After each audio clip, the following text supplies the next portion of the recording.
Imagine spending every dollar you own restoring your dream home, only to wake up one morning to find strangers fencing your yard, claiming it's no longer yours. They say the HOA took it back for community safety. But what if the HOA never legally existed at all? If you love real-life stories where truth beats corruption, make sure to subscribe and join our channel. Every story we tell is based on the fight for justice. The morning air felt heavier than usual, that kind of silence before a storm. I'd spent 2 years restoring this little corner of paradise, a century-old craftsman home sitting on what used to be a neglected lot. The wood smelled of oil and patience, and every board was a piece of my life I'd hammered back into place. That morning, though, something felt wrong. The low metallic clang of tools echoed outside. I stepped to the window and froze. A crew of uniformed workers was tearing down my front gate. Bright yellow tape stretched across the entry like a crime scene. A white SUV with the words Hawthorne Oaks Neighborhood Authority stenciled on the side idled by the curb. I'd never heard of it. The man leading the crew wore a reflective vest and an air of authority that didn't match his cheap clipboard. A single sheet of paper, printed in red ink, flapped in the wind. The word, foreclosure, safety violation, screamed across the top. But here's the thing, I didn't even live in an HOA. Every document, every deed, every inspection, all clear. I'd verified it when I bought the property. So who were these people fencing off my home as if it belonged to them? The workers drilled holes in the ground, planting environmental hazard signs. My hands trembled, not with fear but disbelief. The paint I'd used was lead-free. The soil had been tested twice. None of it made sense. When I tried to question the foreman, he handed me a letter sealed with a gold emblem, Hawthorne Oaks Preservation Society. Not authority this time. The inconsistency screamed fraud. The letter demanded $18,500 in neighborhood remediation fees, payable within 5 days, or the property will be reclaimed for community safety. It wasn't even signed by a person, just the board. As I read the document again and again, I realized something deeper. This wasn't about money. It was about control. Someone had gone through the effort of creating a fake HOA, designing logos, uniforms, paperwork, all to intimidate me. The neighbors across the street peeked through blinds, whispering. I caught a glimpse of one woman, the new resident on the corner, Melissa Kane. Perfectly coiffed, phone raised, recording everything like she'd been waiting for this. Melissa was the self-proclaimed neighborhood coordinator, always posting in the local app about property consistency and community values. She'd once complained about my choice of exterior color, too rustic for the district, she said. And now she was watching, smiling faintly, as strangers fenced my home. I didn't know it yet, but Melissa was more than a nosy neighbor. She was the architect of something much bigger, and much darker, than a paint complaint. As the sun rose over the street, a strange silence followed the sound of hammering. The morning after they sealed my gate, I couldn't sleep. Every creak of the house sounded like footsteps, every car that slowed outside made my heart jump. I had spent years pouring my savings into this home, and now it stood trapped behind a fence I hadn't asked for. I knew one thing. Paperwork built this problem, and paperwork would solve it. So I drove straight to the county permit office, clutching the fake notice like evidence from a crime scene. The building itself felt sterile, rows of numbered windows, walls lined with filing cabinets that smelled faintly of toner and old dust. The clerk behind the counter, a woman with a nameplate that read Janice, barely looked up when I spoke.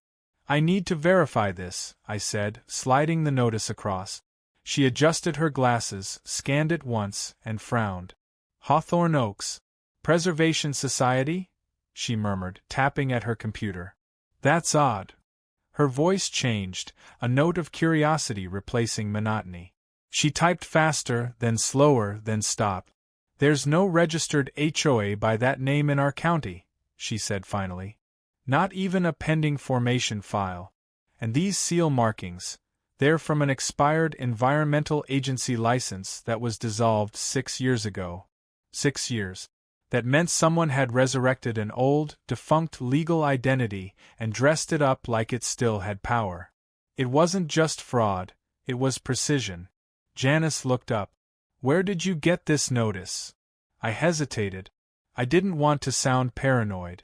"They delivered it to my house yesterday. And fenced my property." Her face stiffened. "Fenced it?" She excused herself and disappeared into the back office. Through the frosted glass, I saw her whispering to someone, a tall man in a charcoal suit with a county badge clipped to his belt.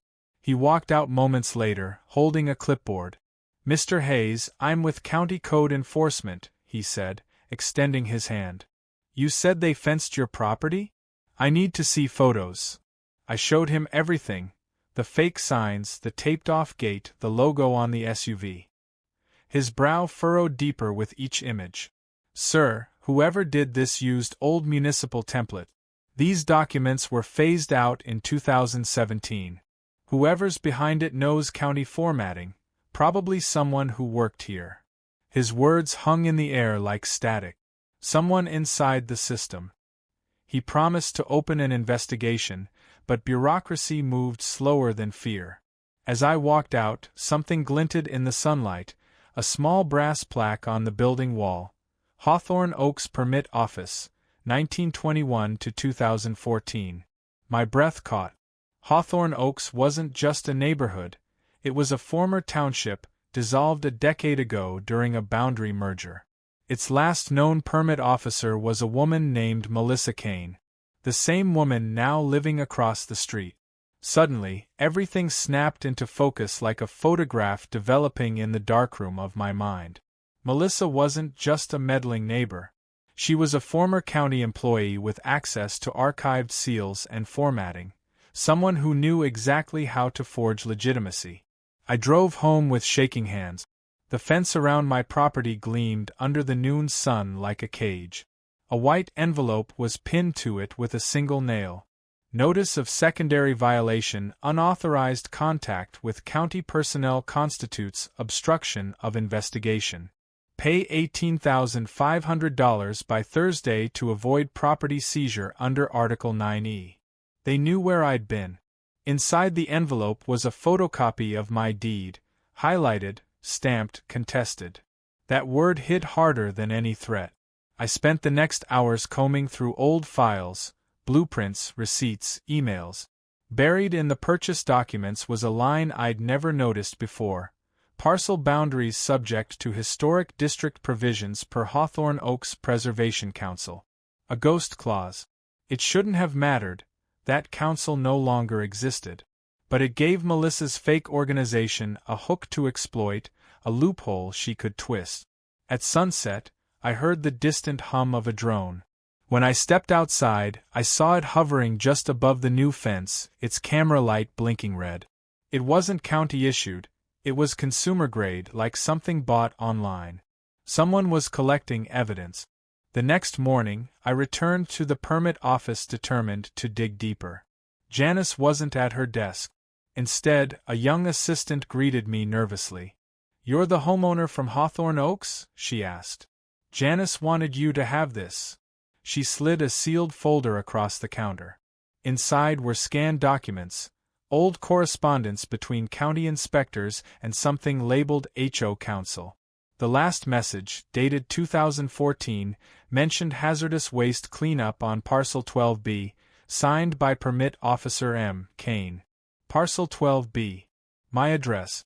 The file included a blurry photograph, a construction site, excavation pit, and a stack of rusted barrels labeled pesticide disposal, private contractor. So maybe there had been a real environmental issue once, a long time ago. But instead of solving it, Melissa had turned it into leverage. And that's when I noticed one more document in the folder, an internal memo stamped archive lock. It read, "All remediation files for Parcel 12 be transferred to private storage per termination agreement with M. Kane. Access requires court authorization." Private storage. She hadn't just kept the paperwork, she owned the history. driving back through Hawthorne Oaks, I saw Melissa standing in her driveway, waving cheerfully at the mail carrier as if nothing in the world were wrong. She caught my glance and smiled, a slow, knowing smile. She mouthed the words, "Tick-tock." The countdown had begun. That night, I spread the documents across my dining table, cross-referencing parcel numbers and permit code. A pattern emerged, one address after another, all marked with the same remediation clause, all belonging to houses Melissa had lobbied to purchase over the past 3 years. She wasn't protecting the neighborhood. She was reacquiring it, one fabricated violation at a time. And I was next on her list. But she'd made one mistake. The county's old archive server still existed. And I knew someone who could access it, my late brother's former colleague, a systems analyst who still managed municipal databases. If I could recover the 2014 files before she erased them, I might prove the entire operation was a sham. I didn't know it yet, but that single decision, to dig into the county archive, would uncover something far worse than forged documents.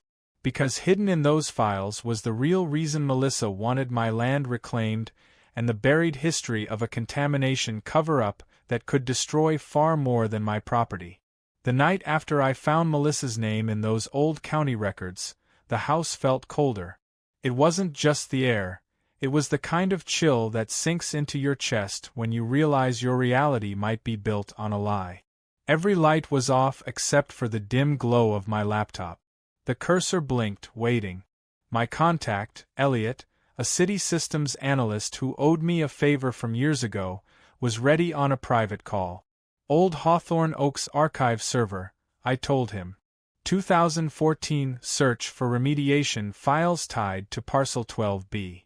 There was a pause, a series of clicks, and then silence. "That's odd," he said finally.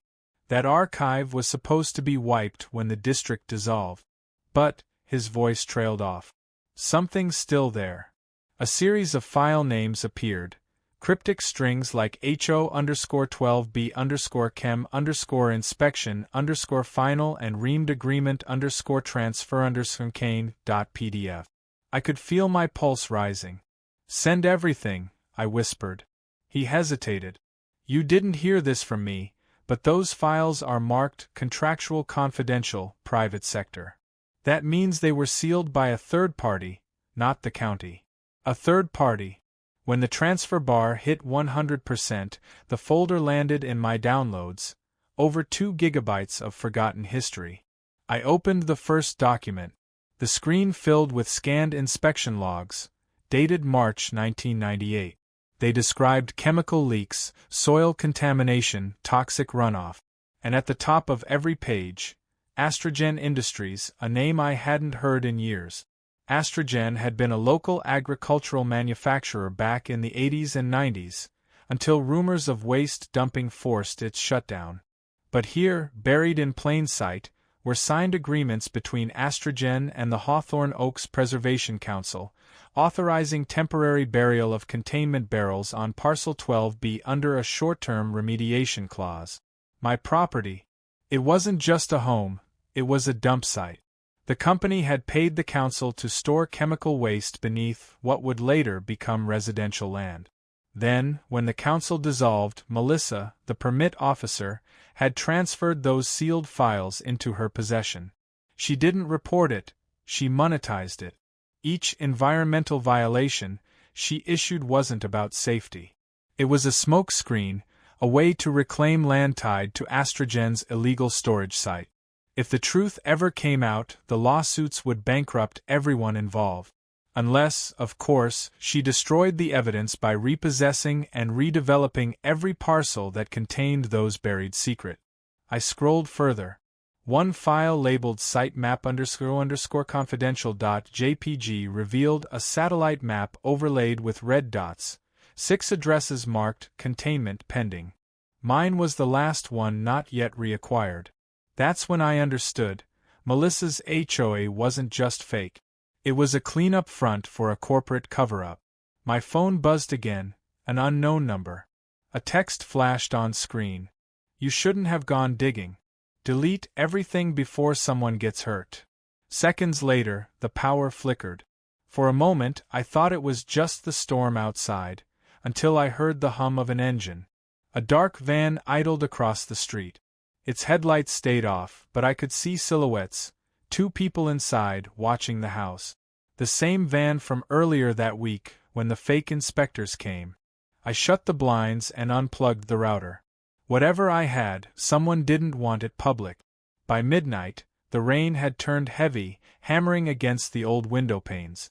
I sat in darkness, reading through the last file, termination_agreement_2014.pdf.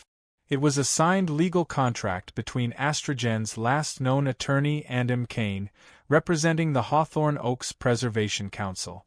The signature line was faint, but the stamp was clear. Transfer of liability, contingent on permanent property control. Permanent control, meaning every property built on contaminated land had to remain under the council's jurisdiction, or whoever inherited it. Melissa had revived that clause to regain control, pretending to act under environmental law, when in reality she was erasing the evidence of a crime that could destroy an entire corporation's legacy. The thunder outside masked the sound of footsteps on gravel. Then, a faint metallic click. I moved quietly toward the front door. Through the frosted glass, I saw the reflection of someone crouching near the fence, cutting a lock. The van's back door slid open. 2 figures stepped out, carrying equipment cases. One wore a vest labeled Environmental Safety Response. They weren't here to test anything. They were here to retrieve something. I grabbed my phone and started recording from the upstairs window.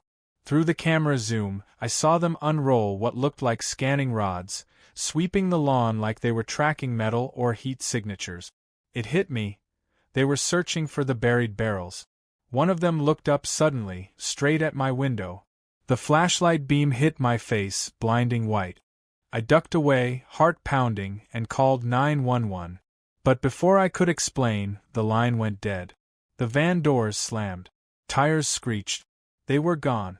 When the police finally arrived, all that remained was a broken padlock and fresh mud prints leading to the back garden.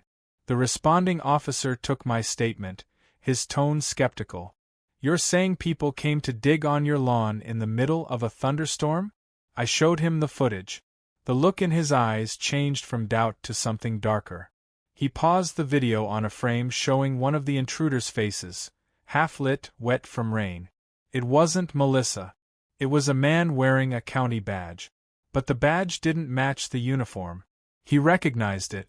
"That's not environmental safety," the officer muttered. "That's emergency management gear. County division, but that department's been inactive for years." I asked who he thought they were. He didn't answer. Just closed his notebook and said quietly, "Sir, I think you should stay somewhere else tonight." When the patrol car pulled away, I sat alone in my darkened living room, the storm fading into silence. On the table lay the folder of files, proof that my home sat on poisoned land, that Melissa was part of a cover-up, and that someone within the system was helping her. And beneath it all, something deeper, maybe even criminal, was buried in my backyard. Outside, in the faint reflection of the window, a shape moved behind the fence. A small red light blinked once, twice, then disappeared. The surveillance wasn't over. Morning came slow and gray, the kind of light that makes the world feel half asleep. The storm had passed, but it left behind a film of damp silence over everything, over the broken fence, the muddy footprints, the house that no longer felt like home. I hadn't slept. Every hour I replayed the footage in my mind. The van, the scanning rods, the county badge that didn't belong. The image of that faint red blinking light behind the fence burned into my thoughts like a warning I couldn't unsee. I knew I needed proof. Not the kind that sat in folders or emails, but physical evidence that couldn't be erased. If the soil really held something, I had to uncover it before they did. At dawn, I called in a favor from Nora Jenkins, a private geologist I'd worked with years ago during a restoration project. She didn't ask questions, Just said she'd be there by noon with her ground analysis kit. By the time she arrived, the lawn still bore the marks of last night's intrusion. Faint tracks pressed into the mud, shallow cuts in the soil where scanners had been dragged. Nora knelt, gloved hands brushing the earth like a surgeon checking for a pulse. The equipment she brought looked almost futuristic: a handheld spectrometer, a small drone for aerial mapping, and a soil corer that sank deep into the ground with a low metallic crunch. For hours, the devices hummed quietly as data streamed across her tablet. Each beep, each color reading felt like the ticking of a clock counting down to something inevitable. When she finally stood up, her expression wasn't relief, it was concern. She didn't need to say anything. The readings told the story. The upper layers of soil were clean, but 3 meters down, something was off: traces of heavy metals, chlorinated compounds, and faint chemical residue consistent with industrial pesticide waste. Exactly what the old Astrogen documents described. But there was something strange. The chemical ratios didn't match the 1990 samples from Astrogen's known storage site. These were newer. The contamination wasn't 20 years old. It was recent. That single realization changed everything. If Astrogen's buried waste had been untouched since the 90s, someone had been adding to it. The site was active. Nora scrolled through the data again, her brow tightening. "Whoever's been dumping here," she said quietly, "they've done it in the past 6 to 8 months. I watched as she logged the coordinates. Right beneath the oldest part of the foundation, the section I'd never excavated because it sat beneath the original wine cellar. The cellar, the one spot I hadn't touched during the restoration. That night, after Nora left, I opened the narrow cellar door that led beneath the house. The air was damp, heavy with the smell of rust and dust. My flashlight beam sliced through the darkness, revealing brick arches and wood beams darkened by decades of moisture. Near the back wall, behind a shelf of old mason jars, I saw it, a patch of fresh concrete. Different texture, different color, recently poured. Someone had been here. I knelt beside it, ran my hand over the surface. Embedded in the concrete was a faint circular outline, like the top of a sealed drum, buried and disguised. I stepped back, my pulse quickening. Who would have access to my cellar? I'd locked it months ago. Then I remembered. The property inspection Melissa had arranged for community safety 3 months earlier. I hadn't been home that day. She'd sent her so-called environmental team to check water lines. I'd assumed it was harmless. They hadn't been inspecting anything. They'd been planting evidence. The deeper truth clicked into place like a cruel puzzle. Melissa wasn't just reclaiming contaminated land. She was manufacturing contamination to justify it. The fake HOA gave her the legal excuse. The false inspections planted the proof. And the buried barrels, that was the physical leverage she needed to declare my property unsafe and seize it for remediation. Every piece of her plan was designed to look legitimate. But now I had something she didn't: timestamps. Nora's soil data, combined with the footage from the night before, showed recent disturbance, proof that the contamination wasn't old. I needed to get the samples tested independently, but I also knew I was running out of time. The HOA's second notice deadline, Thursday or property seizure, was 2 days away. By the next morning, news of environmental violations at my address had spread through the neighborhood app.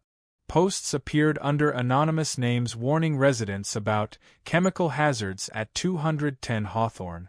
Someone even uploaded a photo of my house, surrounded by tape, captioned "Toxic Zone." The social isolation was fast and surgical. Neighbors crossed the street to avoid my yard. A woman I'd known for years refused to make eye contact. Fear worked faster than truth. At noon, Nora texted, "Lab confirmed. Samples show high concentration of modern pesticide compound, banned formula, active since 2016. The year of Melissa's first preservation project. It was the smoking gun, but I needed a chain of custody. Proof that couldn't be dismissed. I drove to the nearest environmental testing lab, to file the data officially. The technician who took the report frowned at the sample ID. "We've seen a few of these," he said. "Same chemical signature. Same fake HOA tag numbers. All from the Hawthorne area." That's when I realized I wasn't her only target. Dozens of properties had been hit. Quietly, systematically, every house built over the old Astrogen zone was being marked for reclamation. On the drive home, I noticed a new sign posted on the neighborhood entryway. Hawthorne Oaks Environmental Recovery Initiative supported by County Renewal Fund. Phase 2 begins Friday. Friday. 2 days. Melissa had escalated from fake letters to a public project announcement. It was no longer about me, it was an operation. I traced the cable leading underground, directly toward the cellar wall. I didn't touch it. I didn't need to. I understood. They hadn't just buried chemicals. They'd installed a sensor, a device that could remotely trigger hazard detection, allowing them to declare the site contaminated whenever they chose.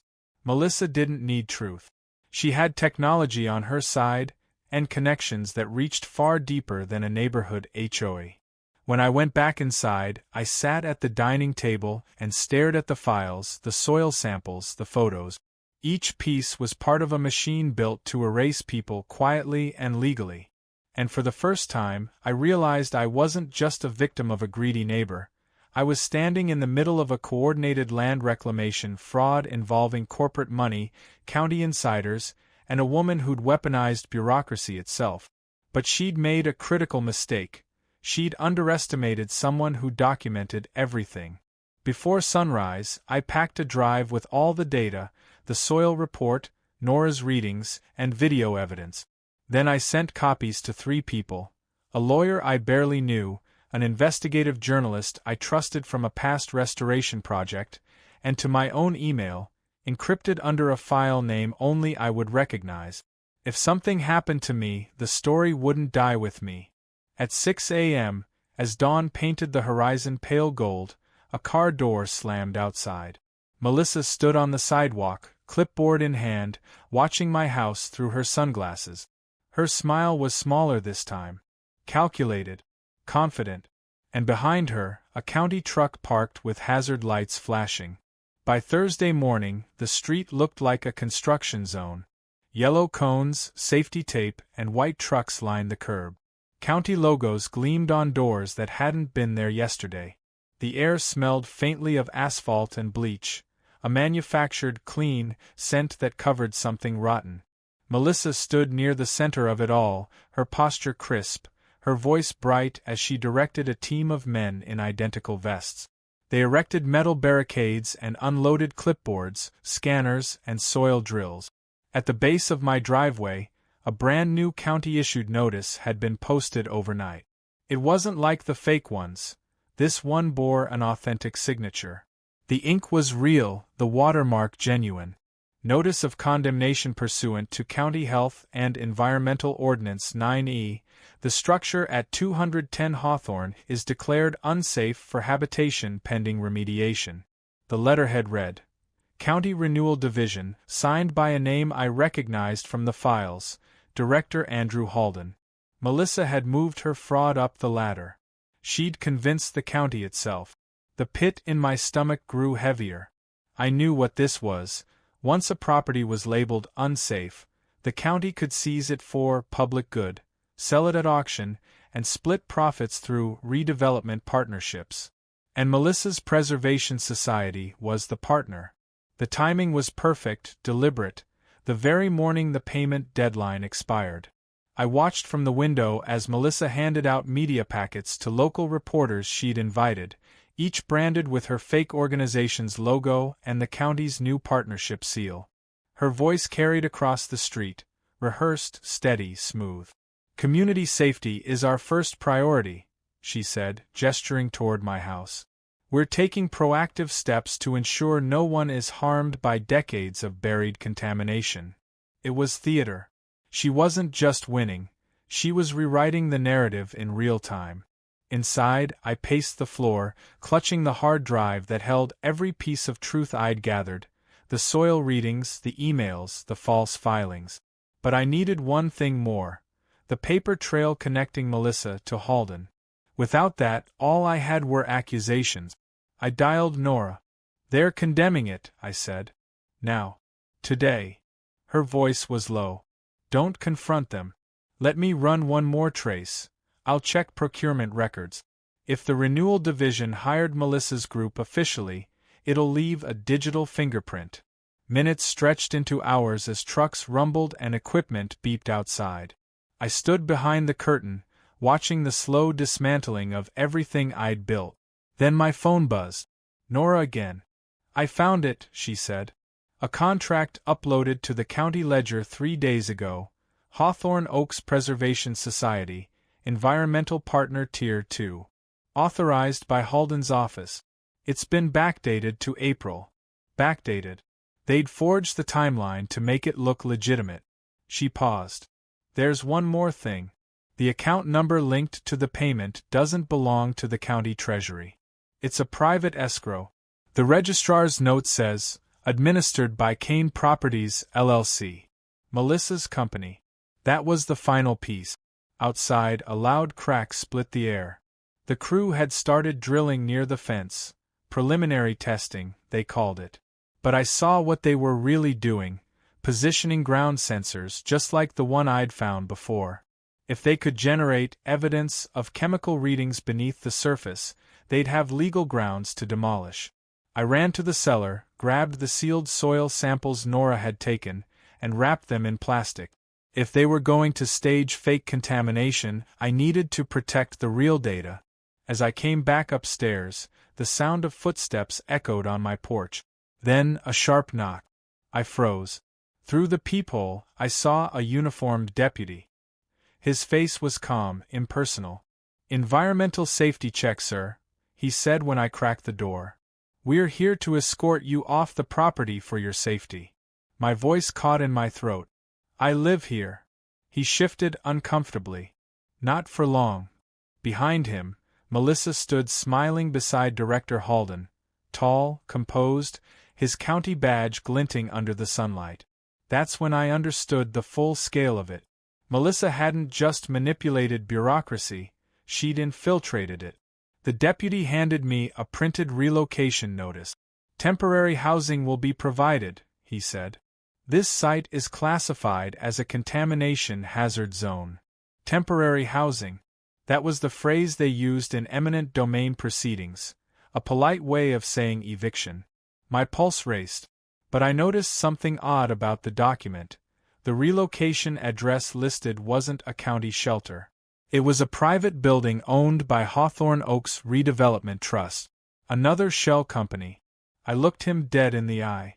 "You're being used," I said quietly. But the words didn't matter. He was following orders. By afternoon, they'd shut off the utilities. Power, water, internet. Every line I'd relied on severed within hours. Through the window, I watched workers dig trenches in the soil, planting more sensors and testing rods. The sound of machinery echoed through my walls like a countdown. And then, the drone returned. The same one that had hovered over my yard weeks ago. This time, it wasn't subtle. It flew low, deliberate, capturing footage of the condemned property for the media. Melissa posed beneath the caution tape, gesturing at the house like a curator unveiling a ruin. Cameras clicked. Headlines formed. The story was no longer mine to tell.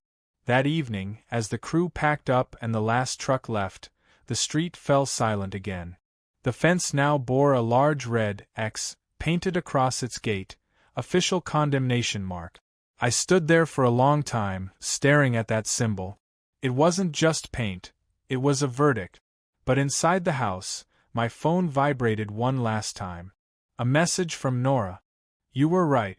The escrow account traces back to an offshore holding company, Astrogen Renewal Holdings.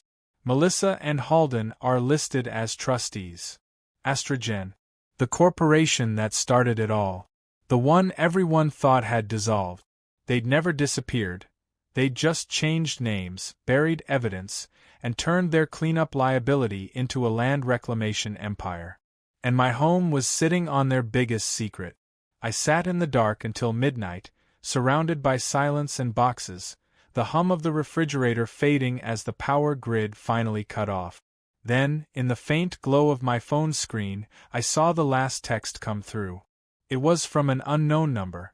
You have 24 hours to vacate. After that, we finish what should have been buried long ago. No threats this time. No pretense. Just finality. The morning they planned to demolish my home arrived with an eerie calm. No sirens. No trucks at first. Just that hollow silence that comes before a disaster everyone's already decided will happen. I stood by the upstairs window, watching the sun creep over the barricades. My house looked lifeless, stripped of its color, its voice, its belonging. The fence's red X glowed under the light like a wound that wouldn't close. Somewhere beneath that soil, beneath the concrete cellar floor, the truth slept, sealed under lies and signatures.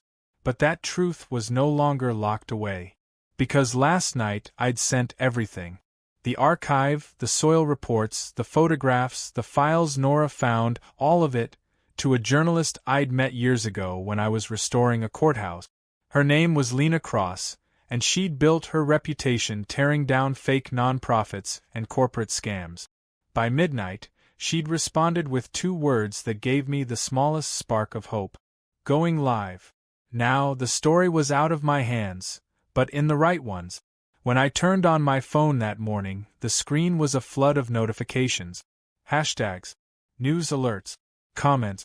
Hawthorne hoax exposed. County director linked to fraud scheme. Hidden chemical dump under historic homes. Every outlet had picked it up. Images of my fenced property flashed across headlines, drone footage ripped from the fake HOA's own promotional videos, now being replayed as evidence. Melissa's perfect narrative had started to collapse. But exposure comes at a price. By 9 a.m., the county trucks had returned, this time with more police escorts, more men in unmarked jackets. They didn't look like public workers anymore. They looked like cleanup crew for damage control. Cameras arrived too, but not for her side anymore. The reporters pointed microphones toward her driveway, questions flying faster than she could dodge. Melissa tried to smile, but the mask cracked. The soundbites played across live streams, her words trembling as she insisted it was a misunderstanding. I watched from behind the curtain, numb and shaking. I should have felt victorious. I'd finally turned the spotlight where it belonged. But deep down, I knew it wasn't over. A story this big doesn't die quietly. By noon, a helicopter circled overhead, the kind with a news camera mount and a logo on the side. Across the street, neighbors huddled behind fences, their once pristine lawns now cluttered with reporters and onlookers. And then I saw him, Director Halden. He stepped out of a black SUV flanked by 2 uniformed officers, his expression stone-hard. He spoke briefly to Melissa, who stood pale and shaking beside him, then pointed toward my house. An order. The bulldozer engines roared to life. Despite the headlines, despite the truth now flooding social media, they were going to proceed, destroy the evidence before it could be physically verified. I grabbed my camera and ran to the porch, heart hammering. The cold wind carried dust and diesel into my lungs.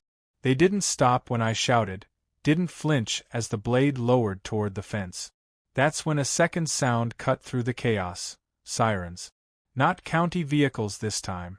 Federal. Black SUVs swept into the street, unmarked but unmistakable. The drivers moved with precision, quick, professional, coordinated. The bulldozers froze mid-motion. The lead agent stepped out, badge flashing under the light. The letters on his vest gleamed in bold white. EPA, Federal Investigation Unit. The timing couldn't have been more perfect. Lena's broadcast hadn't just reached viewers, it had reached Washington. What followed felt like watching justice unfold in slow motion. Agents swarmed the site, ordering equipment powered down, demanding permits and contracts. Halden's confident expression cracked for the first time. Melissa tried to speak, but her words died beneath the weight of a warrant handed directly to her. Within minutes, the fake HOA signs were stripped down, the fraudulent logos peeled from truck. But I stayed still, watching from my porch, barely breathing. When the agents entered the property, they didn't just see contaminated soil. They found buried drums exactly where the old maps said they'd be, and fresh ones, unregistered, containing newer chemical compounds. Evidence of an ongoing dumping operation. The investigation turned the entire neighborhood into a restricted zone. News vans multiplied, drones hovered like locusts, and neighbors who once avoided eye contact now stood frozen in disbelief. By dusk, Melissa was in handcuffs. Halden too. Their empire. The fake HOA, the redevelopment fund, the offshore accounts, all exposed, all unraveling in real time. Yet victory didn't feel like triumph. It felt heavy, like the kind of justice that costs too much to earn. I walked through the remains of my front yard, past the half-dug trenches and mud-streaked tape. The old oak trees stood silent, their roots tangled with history and secrets that had taken decades to surface. The agents cataloged everything, photographing, labeling, preserving. Each barrel they unearthed was another chapter in the story Melissa had tried so hard to bury. As the last light of day faded, one of the investigators approached me, clipboard in hand. He didn't speak much, just nodded toward the house. The soil's unstable, his expression said it all. This structure won't last long. They weren't here to save it. They were here to reveal what was beneath it. That night, I sat in my empty living room as the machines idled outside. My belongings were packed, but I didn't know where I'd go. The house creaked, old, tired, aware. It had held too many stories, and maybe it was time to let it rest. At 9:47 p.m., my phone buzzed with a message from Lena. A simple line of text. "You did it. They can't bury it anymore." Outside, floodlights illuminated the dig site like a stage. The agents worked through the night, unearthing truth barrel by barrel. By dawn, the ground where my garden once grew had turned into a grid of evidence markers. The world finally saw what this neighborhood really was, a quiet, suburban graveyard built on a foundation of poison and greed. And though I'd lost my home, I'd kept something far more important: the truth. But as the sun rose over the shattered fences and exposed earth, I couldn't shake the feeling that the story wasn't finished, that beneath all this, deeper still, something waited. Because when the final barrel was lifted out of the ground, the workers fell silent. The container wasn't labeled Astrogen. It bore a new logo, fresh, modern, unmistakable. HOA Holdings. The same company funding redevelopment across 3 counties. The same name listed in the escrow file Nora had traced. The corporation hadn't died. It had simply evolved. And this wasn't cleanup. It was expansion. The days that followed were a blur of movement and noise, generators humming, floodlights cutting through the fog, the steady rhythm of boots across soil that once felt like home. Hawthorne Oaks no longer resembled a neighborhood. It looked like an excavation site for something buried too deep and too long. Federal investigators fenced off the entire block, each property labeled as potential hazard zone. Reporters swarmed the perimeter, their cameras flashing as trucks carried evidence away under tarps. And through it all, my house stood at the center, cracked foundation, boarded windows, the condemned shell of a story everyone suddenly wanted to claim. I wasn't allowed inside anymore. The EPA had declared it unstable. But sometimes, at night, I'd stand by the barricade and watch the lights move inside, silhouettes of men in suits combing through what was left. They weren't just testing soil anymore. They were tracing money. Because when HOA's logo appeared on the barrels, the investigation widened instantly. HOA Holdings. The same name on the escrow accounts Melissa and Halden had used, wasn't some distant subsidiary. It was the rebranded face of Astrogen, the same corporation that had poisoned the land decades earlier. They'd gone bankrupt in name only. Behind closed doors, they'd merged into shell after shell until the trail blurred. Then, through environmental redevelopment, They'd started buying back every contaminated property they once ruined, laundering their past beneath the banner of renewal. And Melissa Kane had been their first local operative.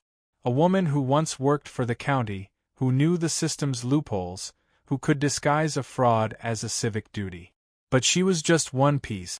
Within days, the scandal rippled across the state. New documents surfaced, old permits, land transfers, company filings.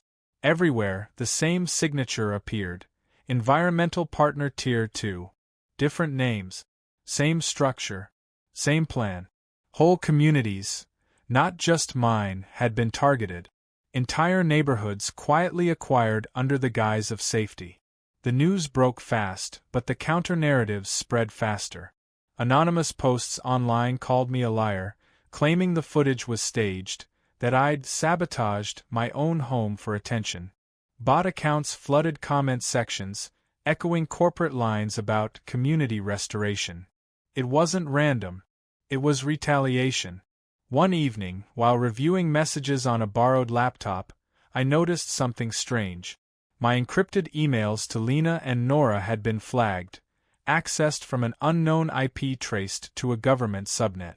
Someone inside the system was still watching. Later that night, a car followed me home from the hotel where the EPA had relocated me. It kept 2 blocks back, lights off, engine silent at stop signs. It didn't overtake me. It didn't turn away. It just followed until I crossed into the city, then vanished. I realized the story hadn't ended with arrest. It had evolved, just like Astrogen had. The next morning, Lena called. Her voice was steady, but I could hear exhaustion in every word. She'd dug deeper into corporate filings and found that AstroRenew's board included several former state officials, the same people now tasked with overseeing redevelopment grants. The corruption wasn't isolated. It was institutional. I spent the next few days moving between temporary shelters and interviews, retelling the story for networks that wanted a human face to headline their exposés. But as cameras clicked and microphones pressed closer, I couldn't help noticing how quickly attention drifted, how easily outrage became background noise. The world doesn't stay angry for long, and corporations know how to wait. When I met Nora again at a small diner outside the city, she slid a folder across the table. Inside were new soil reports from other redevelopment zones, all showing the same contamination pattern, the same illegal disposal. She looked tired, the way people do when they realize a problem is too large to fix in one lifetime.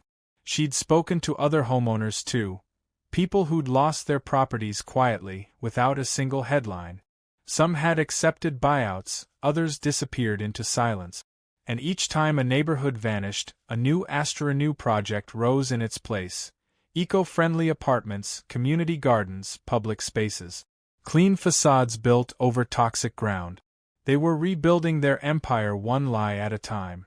That night, I returned to Hawthorne Oaks for the first time since the raid. The guards at the barricade recognized me and let me stand near the fence. My house was gone now, reduced to rubble under floodlights. The land was still cordoned off, soil piled in mounds waiting for transport. But in the center of it all, something glinted under a tarp, an uncovered barrel, its side peeled and rusted.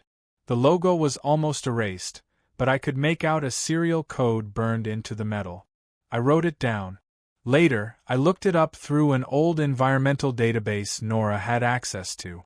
The serial traced not to Astrogen's old manufacturing facility, but to a new site still operating under AstroRenew, 40 miles north, hidden under a name that sounded harmless, Greenhaven Processing Plant. The contamination wasn't historical. It was active. I sat alone that night, staring at the numbers scribbled on a torn page, feeling the weight of realization settle in again. They hadn't buried the past to hide it. They'd buried it to expand it. Everything Melissa had done here, the fake HOA, the fabricated safety violations, the forced reclamation, had been a trial run. A controlled experiment in how to make a community destroy itself under the illusion of protection. And it had worked. I wondered if the federal agents knew how deep the web went. or if they'd eventually settle for a few arrests and tidy press releases. Corruption doesn't collapse all at once. It folds quietly, piece by piece, until it reforms under a new name. Standing by the ruins, I thought about the word printed on every Astrorenew brochure: restoration. It sounded noble, even comforting. But here, in the cold light of reality, it felt hollow. Because what they called restoration was really erasure. Behind me, floodlights dimmed one by one. The agents were packing up, the trucks idling, ready to leave for the night. Soon the entire site would sleep again, fenced and forgotten. I walked along the edge of the barricade, breathing in the sharp scent of wet earth. Somewhere beneath the soil, more secrets waited. More barrels. More codes. More names. I took one last look at the wreckage. My home, my fight, the place where everything had started, and promised myself it wouldn't end here. Because if the county wouldn't keep digging, I would. The evidence was out. The story was live. But the empire still stood. And the deeper I looked, the more I saw how many streets, how many quiet little neighborhoods across the state shared the same story. Same rules. Same paperwork. Same quiet theft. They called it renewal. I called it the new face of the old empire. Weeks passed, yet the smell of damp soil never left my memory. Hawthorne Oaks was gone from the maps now. Rezoned, renamed, folded into a redevelopment district. Online, it existed only as a headline. But for me, it lingered like a scar that refused to fade. I lived out of a motel off Highway 37, the kind of place where no one asked questions. At night I'd spread papers across the bed. Maps, contracts, satellite photos. Each one led to a single thread, a parcel of land listed as Greenhaven Processing Plant. That name had surfaced again and again through Astrorenew's network. If Hawthorne was the experiment, Greenhaven was the model scaled up. 40 acres of sustainable reclamation, funded by the same offshore account that once paid Melissa Kane. The company had learned from exposure. The logos were sleeker, the websites cleaner, the boardroom statements polished with promises of clean energy and urban renewal. But underneath the surface, the machinery was identical. Buy contaminated land, falsify remediation data, secure government grants, and bury what couldn't be cleaned. I drove north before dawn. The highway stretched through fog and farmland until the air smelled faintly metallic. Then, on the horizon, I saw it, a facility of white domes and silver piping surrounded by chain-link fences. A banner fluttered over the gate. GRE Energy, a division of Astrorenew Holdings. They hadn't even bothered to hide the lineage anymore. From a hill overlooking the plant, I watched trucks roll in one after another. Their license plates matched those used by cleanup contractors in Hawthorne Oak. The irony wasn't lost on me. The same vehicles that had once carried away my house were now delivering waste to a new burial ground. I recorded everything. Drone footage, timestamps, vehicle IDs. I sent copies to Lena and Nora, encrypting each file under a new alias. 2 days later, Lena published a follow-up report titled, The Last Parcel. It traced Astrorenew's money trail through 5 counties, connecting Greenhaven to politicians, contractors, even charitable foundations. The article went viral within hours. For a brief moment it felt like the truth might finally win. But then the silence came, not natural, but orchestrated. Within a week, the headlines vanished from trending pages. News anchors pivoted to lighter stories. Funding for follow-up investigations disappeared. The article links still existed, but they loaded slower each day, buried beneath fact-check disclaimers funded by Astrorenew's public relations arm. The machine had adjusted. Nora warned me that our emails were being traced again. She'd received anonymous threats, messages quoting private details from our files. She wanted to stop. I didn't blame her. Everyone had already lost enough. But I couldn't stop. Not yet. The more I studied the Greenhaven permits, the clearer the pattern became. Each project followed the same timeline. Acquire a toxic parcel, declare environmental emergency, move residents out, then claim federal cleanup funds while secretly dumping industrial waste beneath new developments. The difference this time was scale. Greenhaven wasn't just one neighborhood, it was a blueprint for 50. I compiled everything into a final dossier. Names, bank trails, shipping records, internal memos. The last page bore a heading I'd seen only once before, in the old Astrogen documents. Project Rebirth, Phase 2 Implementation. The phrasing chilled me. Rebirth. That word had echoed through every corporate speech, every redevelopment brochure. It wasn't metaphorical.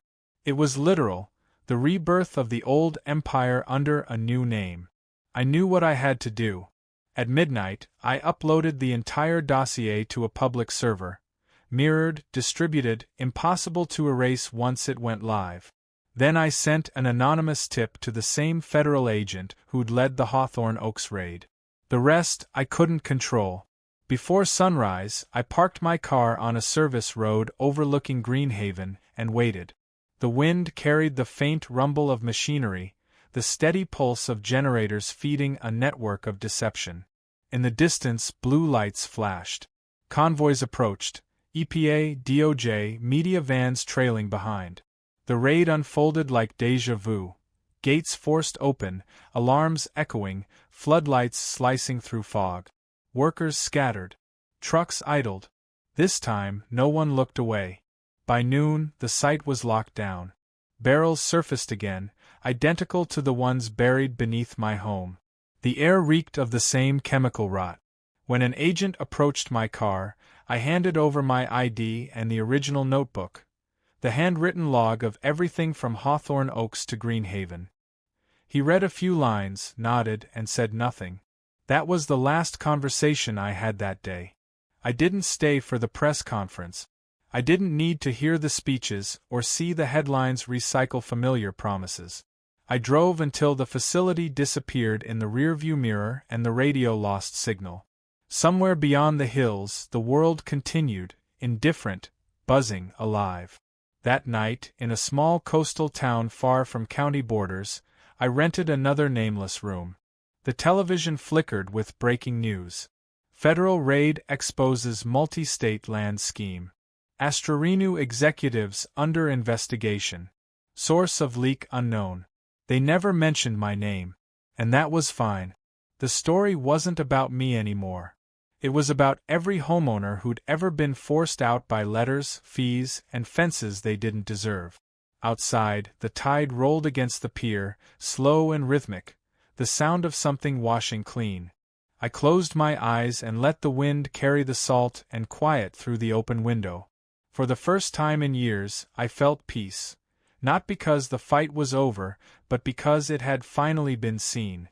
Truth doesn't destroy empires all at once. It erodes them, grain by grain, word by word. And somewhere out there, another homeowner might read those headlines, recognize the pattern, and refuse to sign the papers. That's how empires end, not with explosions, but with awareness. Hawthorne Oaks was gone. My home was gone. But the story lived. And so did I.